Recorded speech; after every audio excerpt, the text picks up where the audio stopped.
Hi guys, gagala na naman kami ng aking Maduna. Papunta tayo ngayon ng Infanta Quezon.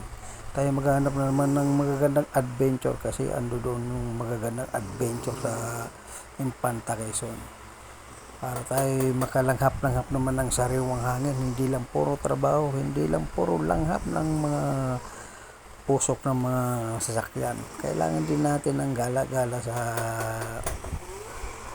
kabukiran, kabundukan, ayan, gagandang mga tanawin dito. Makikita nyo yung mga paligid, napakaganda mga tanawin yan.